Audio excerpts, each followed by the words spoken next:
The clock showed 10:45 p.m. on Christmas Eve, when Fabio, one of the wealthiest men in Chicago, slowly turned the wineglass between his fingers. The table before him held a spread fit for a king, but no sound of laughter or conversation filled the space. Candles flickered, reflecting off expensive crystal, and the only music was the sound of wind against the panoramic windows. Loneliness seemed to echo in every unused piece of shining silverware. From high up in his apartment, he watched the city lights below, as vibrant and distant as the past he was trying to forget. Cars passed like glowing trails on the snow-covered streets. Fabio rested his chin in his hand and let out a heavy sigh. Nothing that night brought him comfort. Not the luxury, not the silence, not the memories of what used to be. Only a familiar emptiness, growing harder to ignore. As the clock approached midnight, Fabio picked up his phone and scrolled through unanswered messages, invitations, holiday greetings, reminders of people who were no longer part of his life. Everything felt too distant to deserve a reply. The sound of a nearby church bell made him close his eyes. For a moment, he thought about praying, but he no longer knew how to begin. The sound of a choir in the distance began to fill the night. "Silent night," sang children's voices, cutting through the icy wind and reaching the skyscraper. Fabio stood up, moved by something he didn't understand. He walked closer to the window and watched the small figures below, wrapped in scarves, smiling despite the cold. A subtle tightness in his chest made him look away. Little by little, the notes of the song faded, and silence took over once more. Fabio sat down again, trying to shake off that uneasy feeling. He raised his glass and murmured a lonely toast. To another Christmas, just like all the others. The crystal chimed in the empty air. No response, no voice. Only the reflection of a man who seemed increasingly like a stranger to himself. With a quick gesture, he pushed the main course aside and turned off the lights in the room. He walked out to the terrace, where the cold wind hit him like a reminder that the world outside still existed. Down below, families hugged, friends met up, and children laughed. Fabio watched it all with a mix of envy and disbelief. So little and yet so happy, he thought. For a moment, he considered calling someone. Maybe an old friend, maybe no one at all. But the idea made him laugh at himself. There's no one who wants to hear from me today. The admission felt truer than he expected. In the reflection of the glass, his own eyes seemed weighed down by a tiredness that money had never been able to heal. When he returned to the living room, something inside him had shifted slightly. It wasn't remorse, nor was it pity, just a quiet restlessness. The silence no longer felt comfortable, and the luxury around him suddenly felt bitter. He ran his fingers over the flawless table and sensed an even greater emptiness. Then an almost childlike thought crossed his mind. What if I went out for a bit? The impulse surprised him. He put on his overcoat, grabbed his car keys, and rode down in the quiet elevator. As he descended, he felt his heart beat faster, not from excitement, but from the fear of encountering something that would remind him of all he had lost. When the lobby doors opened, the wind greeted him like an old enemy. Fabio adjusted his scarf and stepped out into the snow-covered streets. Little did he know, he was about to cross a path that would change his life forever. Before we continue, if you believe Christmas is about more than just presents, that it's about people, kindness, and second chances, then subscribe to the channel now. Here, every story warms the heart and reminds us that it's never too late to start over. The Christmas lights in the main square twinkled like little hearts beating in the cold. Fabio walked without any particular direction, trying to understand why he had left the comfort of his apartment. The distant sound of laughter and bells guided him to the center of the square, where a group of volunteers was handing out hot food to people without homes. He watched from a distance, his hands in his pockets, like a spectator of a world that had never truly included him.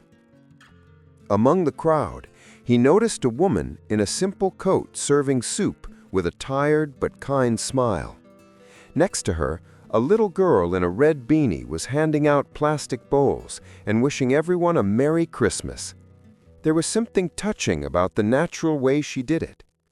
Fabio stood there, completely still, watching the scene with quiet curiosity. The girl noticed the man standing at a distance. She hesitated for a moment, then walked toward him with steady steps, carefully balancing a bowl in her hands.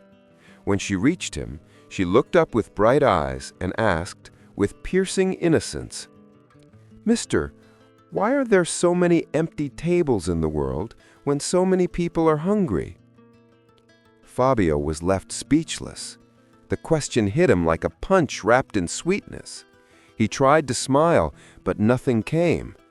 Only a heavy silence hung between them, broken by the steam rising from the warm bowl. Before he could respond, the woman, Maya, called the girl back. "Stella, come help over here." Fabio watched them return to the group, still unsure of what he was feeling. The girl's voice echoed in his mind. So many empty tables, so many hungry people.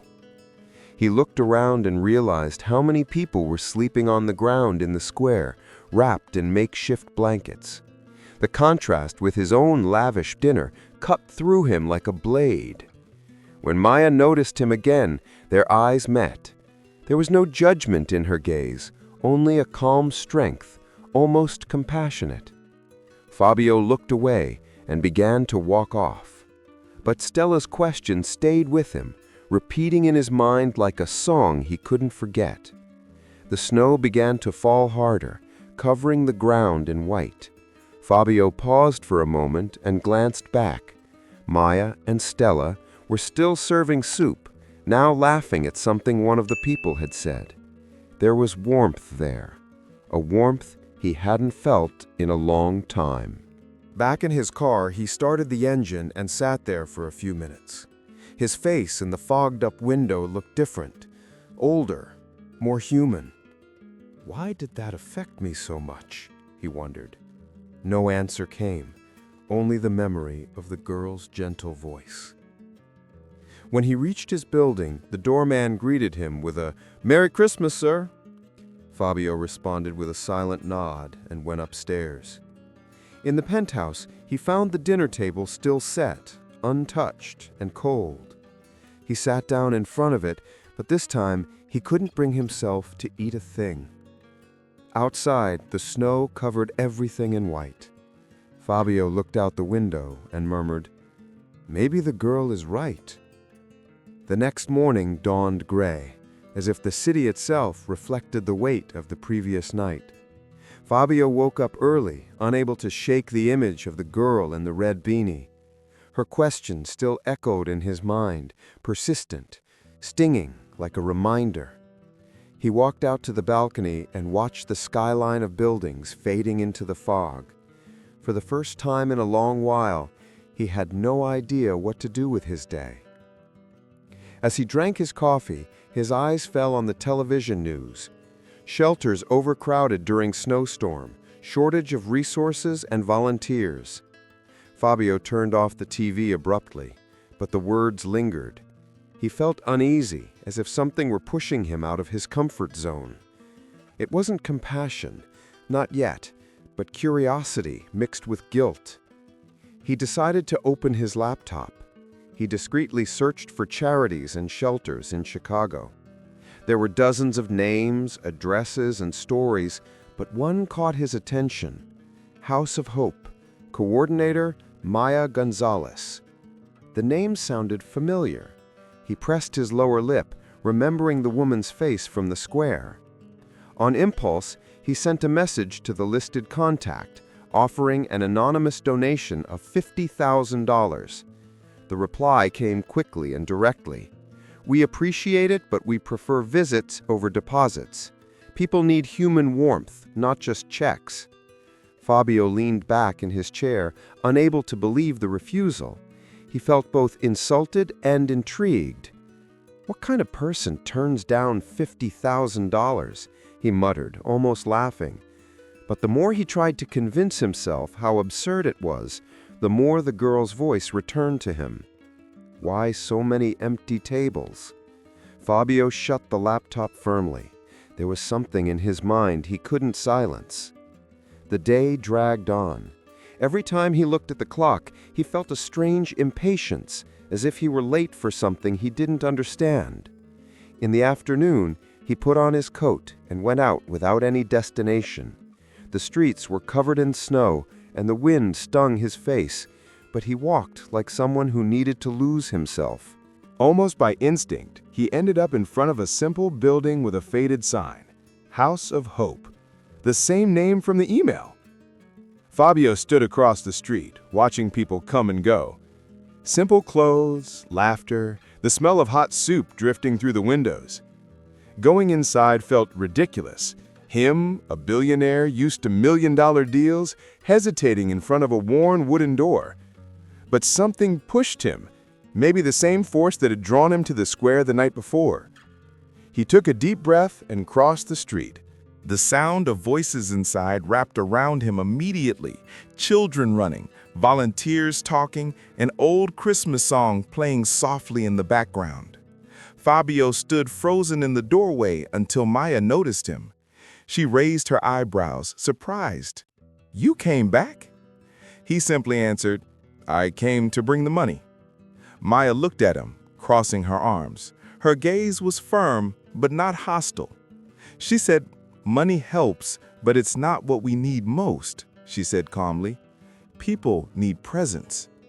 Fabio frowned, unsure how to respond. He was used to solving everything with numbers, and now someone was telling him that wasn't enough. "What exactly do you want me to do?" he asked, sounding more defensive than he intended. Maya smiled slightly, but there was something sad in her smile.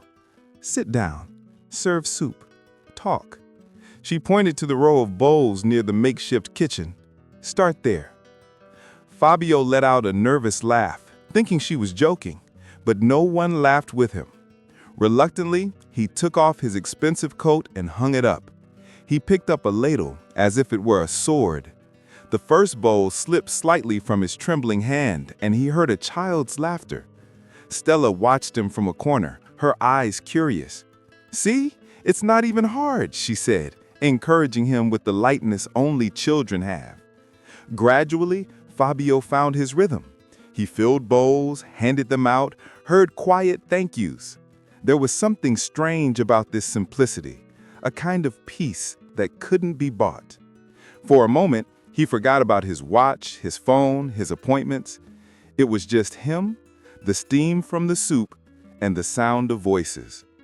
When the serving time was over, Maya approached. "Thank you for helping," she said.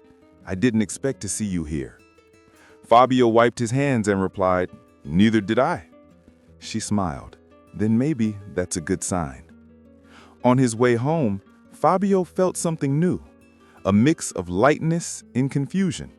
He was tired but not empty. For the first time in years, he had done something without expecting anything in return.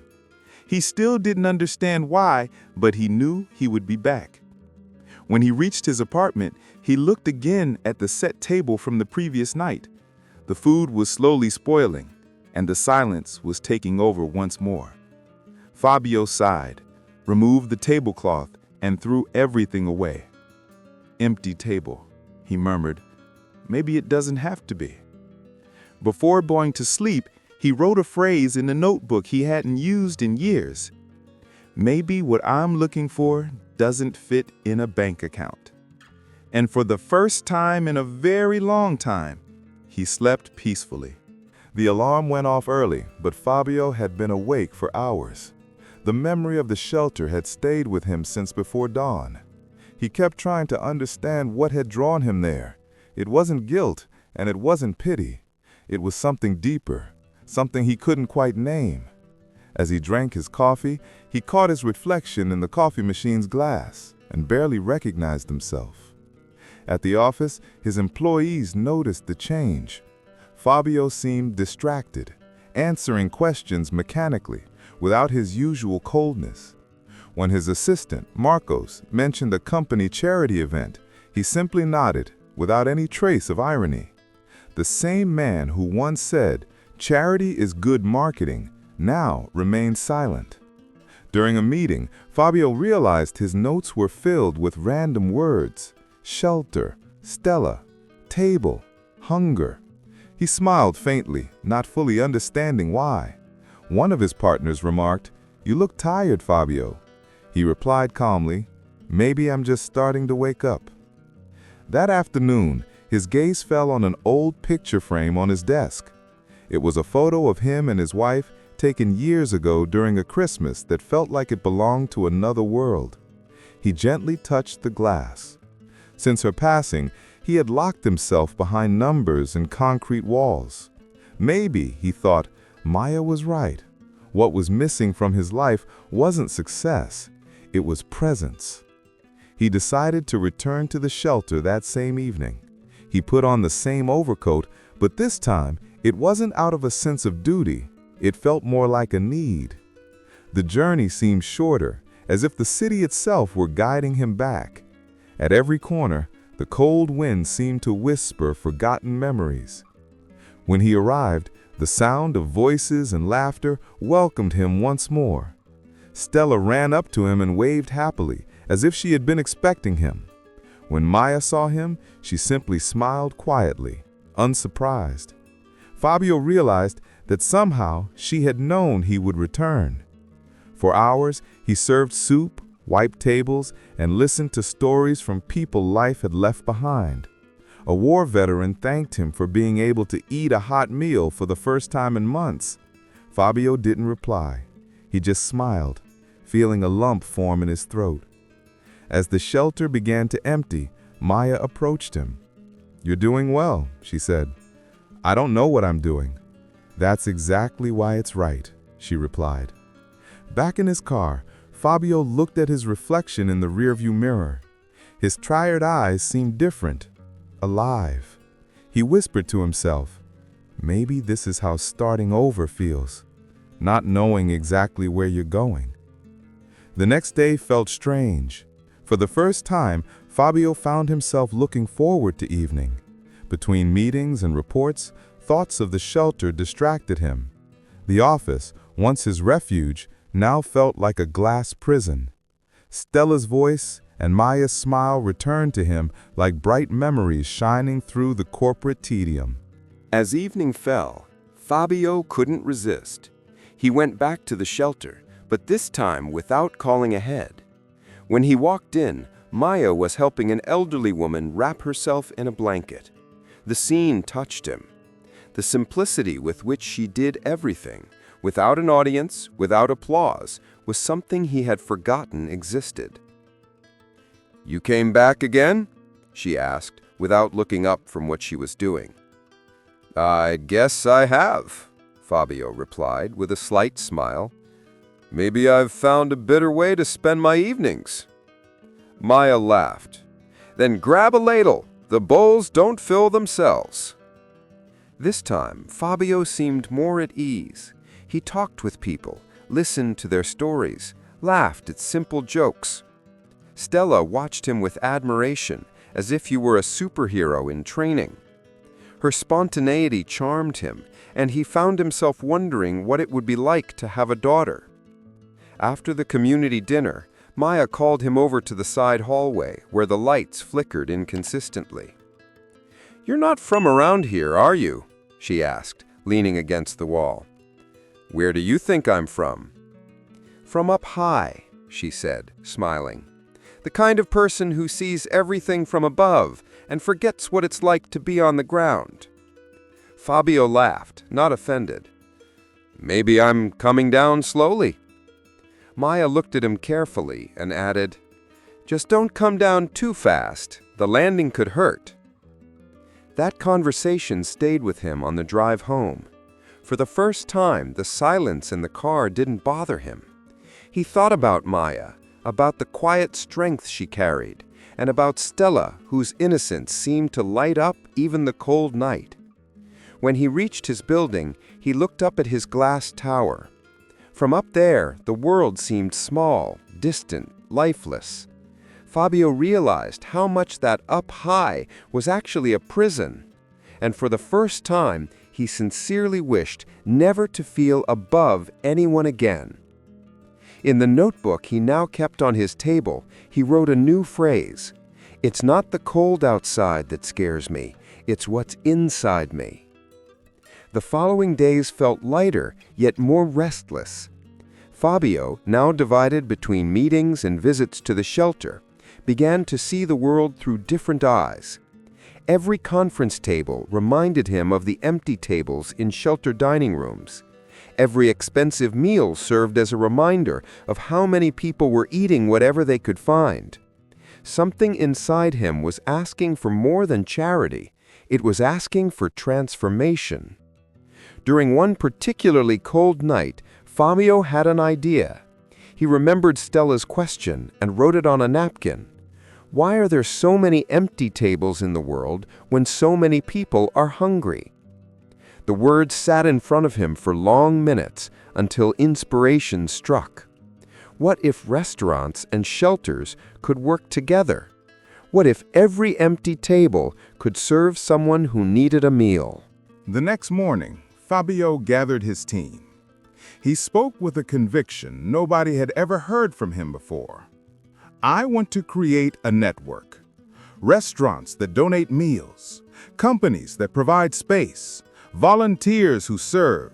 Let's call it Plates of Hope." The room fell completely silent. Some executives exchanged confused glances. Others frowned, looking incredulous. One of the partners laughed, trying to mask his discomfort. "Fabio, this isn't charity. It's a financial risk." He responded without hesitation. "The real risk is continuing to pretend I don't see what's right in front of me." The firmness in his voice left everyone speechless. For the first time, Fabio wasn't asking for permission. He was making a decision. In the days that followed, the project took shape. Fabio used his contacts, his influence, and his money to convince major restaurants to participate. Maya was the first person he approached to coordinate the human side of the movement. She listened quietly, then said, "If this is truly about people and not about your image, then amen." He simply responded, "I promise." Within weeks, Plates of Hope spread across Chicago. Restaurants opened their doors in the evening to those living on the streets. Tables that once sat untouched now filled with stories and laughter. Fabio, who used to avoid being seen, now showed up in kitchens and served with his own hands. The city began to take notice, and so did the press. Headlines talked about the billionaire who served soup. Some praised him, others made fun of him, but Fabio didn't care. There was something about Maya and Stella that kept him grounded. Every time the little girl smiled, he remembered why any of this mattered. One evening, Maya watched him laughing with a group of people experiencing homelessness. When his eyes met hers, she smiled and said quietly, almost to herself, "It seems the cold is finally melting after all."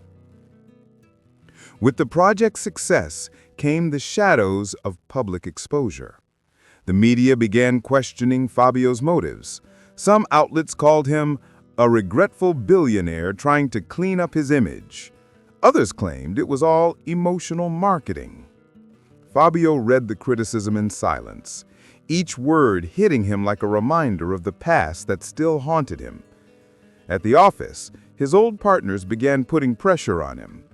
"This project of yours is tarnishing the company's name," one of them said. "People think you've lost your mind." Fabio, calm and composed, simply replied, "Maybe I've just woken up." Meetings turned into silent battlefields. Fabio lost investors, contracts, and even friendships, but curiously, he felt freer than ever. At night, when he returned to the shelter, Stella's laughter erased any doubt. He knew he was on the right path, even if the world didn't understand. The next morning, Fabio gathered his team. He spoke with a conviction they had never heard from him before. "I want to create a network, restaurants that donate meals, companies that provide space, volunteers to serve. Let's call it Plates of Hope." The room fell completely silent. Some executives exchanged confused glances. Others frowned, looking skeptical. One of the partners laughed nervously, trying to hide his discomfort. "Fabio, this isn't charity, it's a financial risk." He responded without hesitation. "The real risk is pretending I don't see what's right in front of me."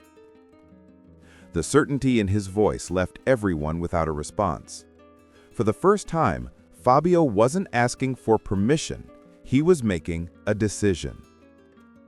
In the following days, the project took shape. Fabio used his contacts, his influence, and his money to convince major restaurants to participate. Maya was the first person he approached to coordinate the human side of the movement. She listened quietly, then said, "If this is really about people and not about your image, then I'm in." He simply responded, "I promise." Within weeks, Plates of Hope spread throughout Chicago. Restaurants opened their doors in the evening to people living on the streets. Tables that once sat empty now filled with stories and laughter.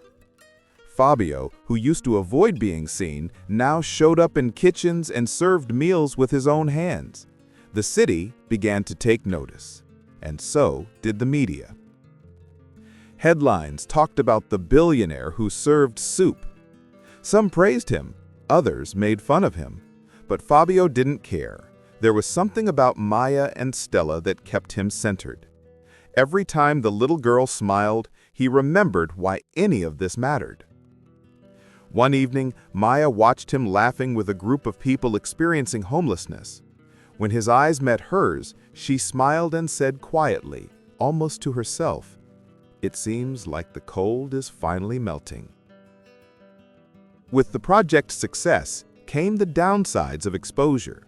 The press began questioning Fabio's intentions. Some outlets called him a regretful billionaire trying to clean up his image. Others said it was all emotional marketing. Fabio read the criticism in silence, but each word hit him like a reminder of the past that still haunted him. At the office, his former partners began putting pressure on him. "This project of yours is damaging the company's reputation," one of them said. "People think you've lost your mind." Fabio, remaining calm, simply replied, "Maybe I've just woken up." Meetings turned into silent battlefields.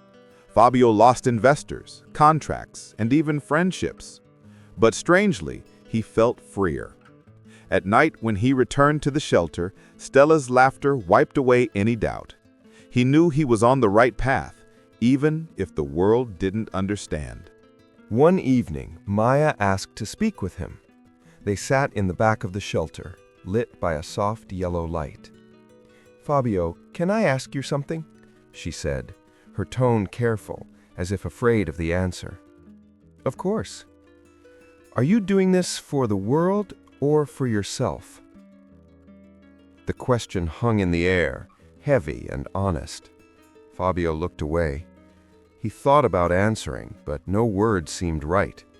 The truth was, he didn't know. Maybe it was for both reasons. Maybe it was just for the feeling of finally being alive. In the days that followed, the doubt grew inside him. Maya's face, serious and patient, stayed with him like a moral mirror. Fabio began to question whether he was trying to fill the emptiness inside him or actually transform it. The more he reflected, the more he understood that the difference was subtle but essential. As he walked through the streets of Chicago, he saw posters with the project's name displayed in store windows. Some people recognized him and waved. Others completely ignored him. Maybe Maya's right, he thought. Charity without truth is just vanity. Back in his apartment, he looked out the window at the city, glowing like a living constellation. His reflection in the glass showed a man divided, half arrogance, half compassion.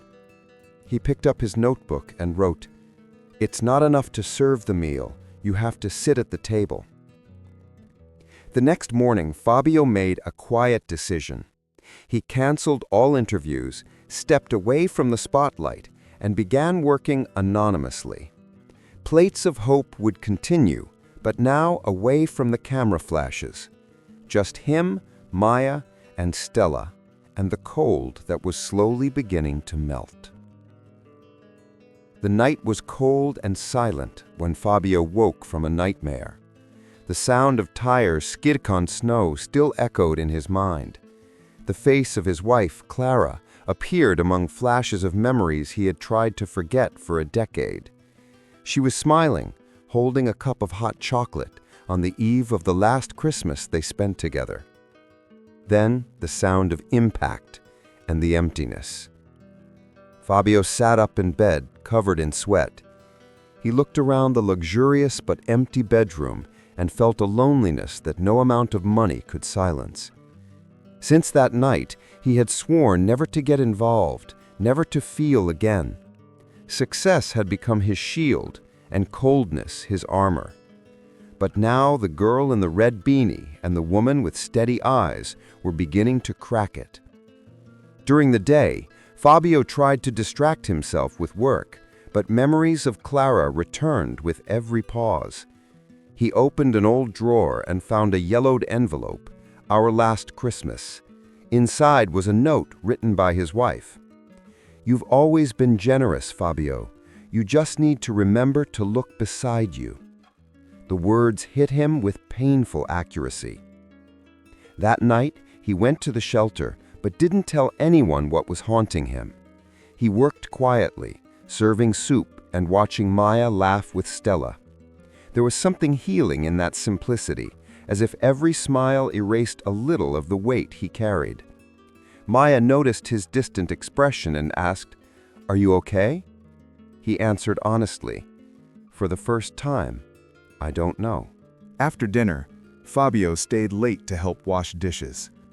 The warm water running over his hands felt more soothing than any therapy. Beside him, Maya worked in silence, respecting what remained unspoken. When they finished, she simply placed a hand on his shoulder and said, "Sometimes pain just needs room to breathe." Back in his car, Fabio parked in front of the old house where he had lived with Clara. The property stood empty, but streetlights reflected in the windows, as if time still held echoes of laughter and promises. He rested his forehead against the steering wheel and cried silently. The wind was blowing hard when he finally looked up. Across the street, a girl in a red beanie walked with her mother, and for a moment he imagined it was Stella and Maya there, walking through the snow. He smiled, understanding what life was trying to tell him. Perhaps love never goes away, it just changes address. The next day, Fabio arrived at the shelter before anyone else. He started preparing breakfast, and when he heard the doors open, he felt something new. A kind of peace that didn't come from the absence of pain, but from accepting it. And when he saw Stella running toward him, wrapping her arms around his legs, he thought, maybe this is it. Learning to love the world again, as if it still held possibility. Winter arrived with force in Chicago. Forecasts warned of a historic snowstorm capable of paralyzing the city. Fabio watched the storm from his office window as snowflakes accumulated like silent memories. Shelters were overcrowded and resources were scarce. He tried to coordinate help from a distance, but something troubled him. He hadn't seen Maya for days. He called the project's main shelter, but they said she had left her coordinator position weeks ago. Nobody knew exactly where she had gone. Fabio felt a tightness in his chest. Her absence felt colder than winter itself. He grabbed his coat and decided to look for her, ignoring the storm warnings already filling the streets. The avenues were nearly deserted, cars buried under snow. Fabio drove slowly, the windshield wipers struggling against the ice. He remembered their last conversation. "Don't turn this into an empire, turn it into a home," she had said. At the time, he hadn't fully understood. Now every word felt like a map. After hours of searching, he found a small, faded sign, St. Luke's Shelter. The name didn't appear in any project records. Fabio parked and entered, feeling the human warmth hit his frozen face. The hall was full of sheltered people, volunteers serving food, and in the back, Maya. She wore an old coat and smiled while helping an elderly woman sit down. When she saw him, she paused for a moment. "Fabio," her voice mixed surprise and tenderness. "I came to help," he said without hesitation. The blizzard raged outside, but inside the shelter, the warmth felt almost magical. Fabio began serving food, cutting bread, carrying boxes. Each simple gesture seemed to erase years of emotional distance. Stella appeared among the people, wearing her usual red beanie. She ran to him and hugged him tightly. "You came?" she said happily, mixing up her pronouns without noticing. "We were saving a spot for you." Fabio laughed, touched. "Then I guess I arrived at just the right time." Maya watched the scene with a quiet smile. For a moment, it seemed as if time had stopped. Outside, the wind howled, but in here, the world was made of warmth, sharing, and new beginnings. While helping serve the last meals, Fabio looked at Maya and said quietly, "I think I finally understand." She replied, "Understand what?" "That love is also a full plate." St. Luke's shelter was crowded than ever. The blizzard showed no mercy, and entire families sought refuge from the cold. Fabio worked tirelessly alongside Maya and the other volunteers. He chopped vegetables, lit stoves, helped carry blankets. It was simple work, but every task made him feel more alive than any business deal he'd ever closed. Stella's laughter echoed between the tables. The girl helped serve hot chocolate and placed little notes on the trays with phrases like, "You matter," and "Christmas lives in the heart." Fabio read those notes and smiled, moved by the purity of someone who believed words could warm people as much as fire. Maya watched Fabio in silence. The man who once wore expensive suits now wore simple gloves, and his gaze, once distant, was filled with tenderness. She saw him talking with the shelter residents, listening to their stories, laughing, and being genuinely moved. Fabio was no longer the billionaire who donated large sums. He was the man who gave his time, his presence, and his care. During dinner, the entire shelter sang an improvised Christmas carol. The voices were out of tune, but full of life. Fabio looked around and felt deep emotion rising in his throat. The warmth of the people, the smell of food, and the improvised harmony created a scene no luxury could ever replicate. In one corner, an elderly woman called to him, "You're the man from Plates of Hope, aren't you?" He smiled, somewhat embarrassed. "Well, I was, maybe."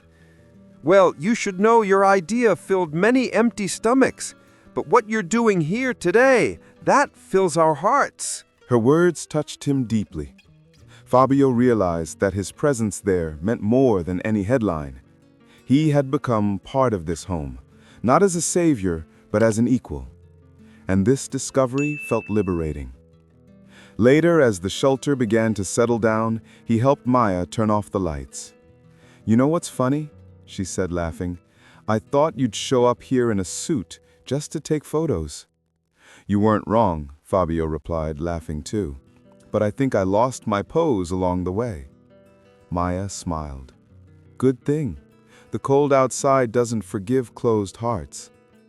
Before going to sleep, Fabio looked out the shelter window. The snow covered everything in white, and the sky, for a moment, seemed clearer.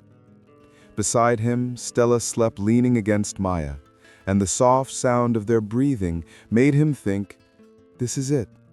This is where I belong." The night fell heavily over Chicago, but inside the shelter, time seemed suspended. Fabio sat by the fireplace, watching the flames dance. The warmth surrounded him, but something even stronger burned inside him, the feeling of belonging. For the first time in many years, he didn't feel like anything was missing. Not the silence, not the luxury, not the past. Maya approached with 2 mugs of hot coffee. She sat beside him without saying a word. The crackling fire filled the air. For a moment, they sat in silence, sharing a calm that needed no words. Fabio looked at her and noticed her eyes reflected the same light as the flames. Steady, serene, real. "Thank you," he said suddenly. "For the coffee?" Maya asked, smiling. "For letting me stay. For letting me feel again." She watched him for a moment and answered softly, "Nobody needs permission to feel, Fabio. Just courage." The hours that followed were peaceful. Fabio helped restock firewood, cover people with blankets, and keep the fire going. Each action reminded him that the hands that once signed cold contracts were now warming lives. When the clock struck midnight, Stella woke up and came over to him. "Mister, can I tell you a secret?" she asked. "Of course." "I asked Jesus to send someone to help Mommy. I think he sent you." Fabio was left speechless. He felt his eyes well up and simply hugged her. The girl's purity felt like a warm breeze in the middle of the snowstorm. Maya watched from a distance, moved, and in that moment understood the man who had arrived by chance was now part of their lives. When the sun began to rise, Fabio looked out the window. The storm had ended. The city looked covered in cotton. Every roof, every street, every corner seemed new, as if the world had been remade overnight. "The cold is gone," he said. Maya replied, "Not the cold outside, but the cold inside, yes." Suddenly, Stella appeared again, laughing. "The coffee's ready!" The 3 of them sat down together for the simplest breakfast they'd ever shared. Bread, butter, and hope. Fabio looked at the 2 of them and thought that perhaps he had finally found what he was looking for. Not a project, but a home. The news hit like an icy gust of wind. One of Fabio's former partners, Enrique Duarte, announced a press conference to relaunch Plates of Hope as a corporate initiative. Fabio's name was mentioned on every channel, and headlines multiplied. "Philanthropic project becomes $1 million brand." Watching this on the shelter's television, Maya pressed her lips together, disappointed. Fabio turned off the TV and stayed quiet. Anger and frustration washed over him, but something stronger than pride emerged. The fear of seeing what he'd built with his heart turned into advertising. Maya looked at him and said firmly, "Are you going to let them use the name of hope to sell an image?" He took a deep breath. "No, not this time." The next morning, Fabio showed up in a suit, the same kind he used to wear in his old life, but the look in his eyes was different. He went to Enrique's press conference and stepped onto the stage without warning. Cameras swung toward him, flashes went off. The surprised audience murmured. Fabio took the microphone and began speaking in a steady voice. When we created Plates of Hope, it wasn't born for this. It wasn't born for fame or for business. It was born for people. Real people I saw who were hungry, cold, and yet still had dignity. He looked directly into the cameras. I didn't come here to protect a name. I came to protect a purpose. Enrique tried to interrupt him, but Fabio continued. Hope doesn't fit in a contract, and if anyone wants to turn it into profit, they'll have to do it without my name. A powerful silence filled the room. For the first time, the public saw the billionaire speaking from the heart, without slogans, without masks. Fabio stepped off the stage and left without giving any interviews. Outside, the wind hit him hard, but his chest felt light. He left the spotlight behind and walked through the snow back to the shelter. When he arrived, Maya was waiting at the door, arms crossed, with a look that mixed pride and tenderness. She said, "You did the right thing."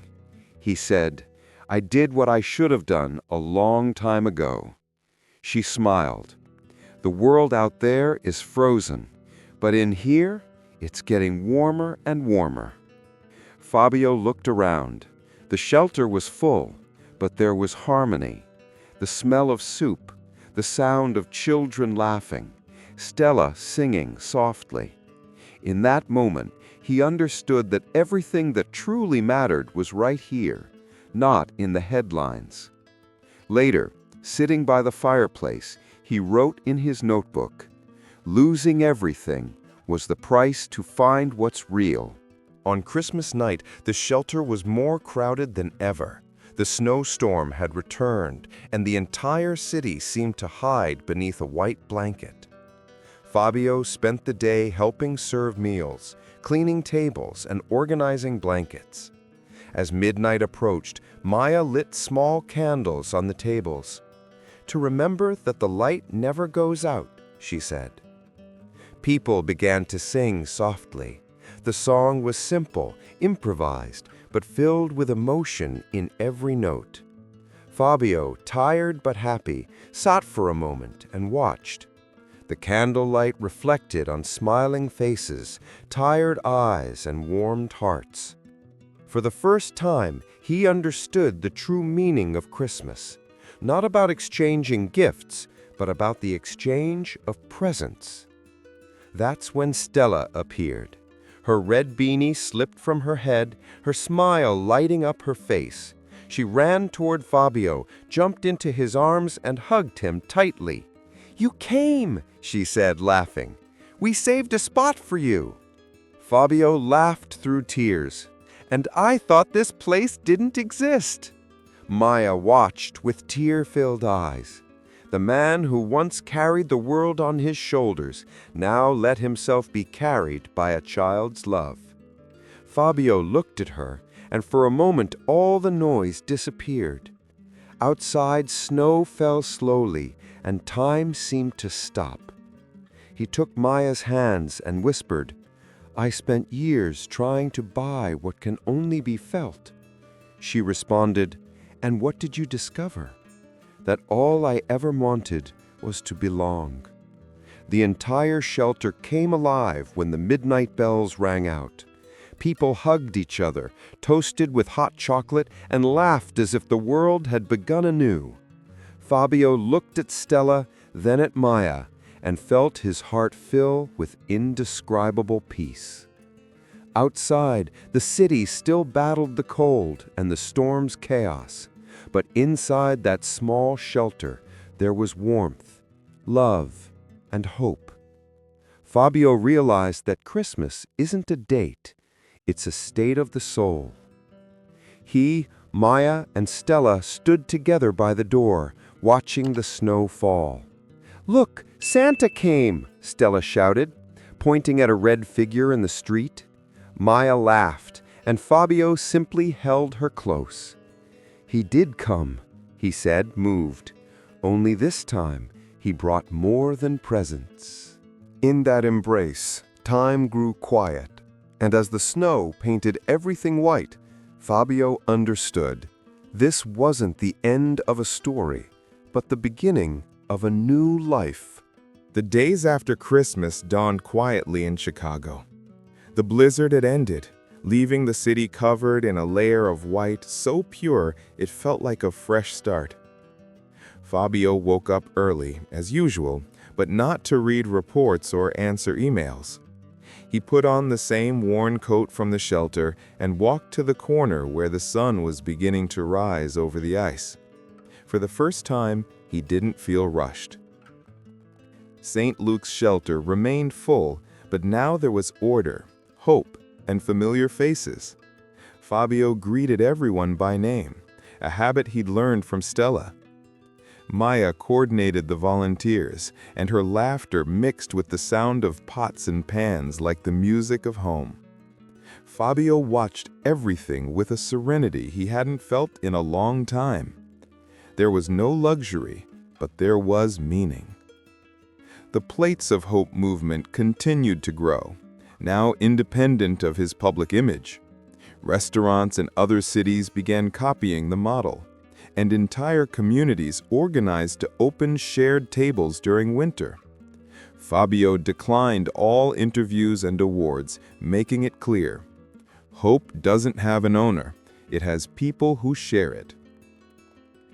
One January morning, Stella pulled his hand. "Come on, I want to show you something." She led him to a wall in the shelter covered with a mural of drawings. In the center was a large, colorful plate with people gathered around it.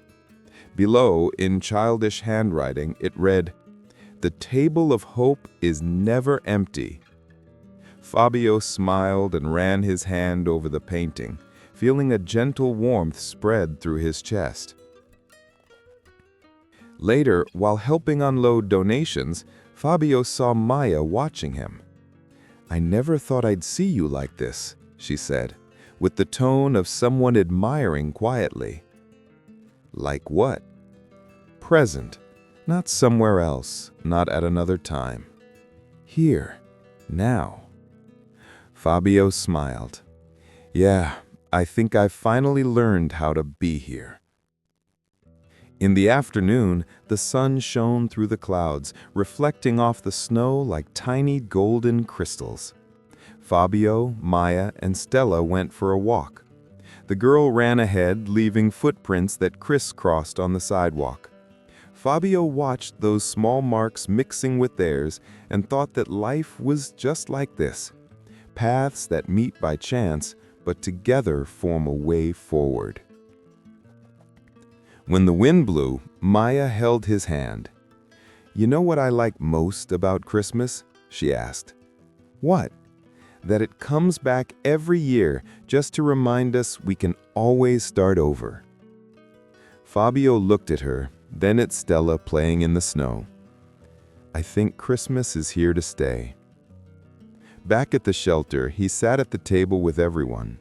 There were no fancy lights or porcelain plates, just hot soup, fresh bread, and genuine laughter. Fabio looked around and realized something simple yet profound. The world can be cruel, but love always finds a way to return. Before leaving, Stella handed him a small envelope.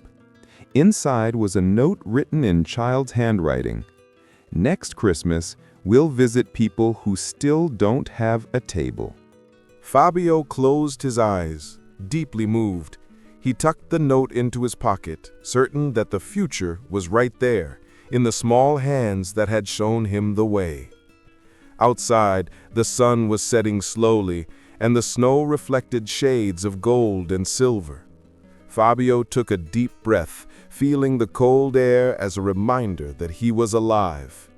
He looked up at the sky and whispered, "Thank you for letting me find what money could never buy."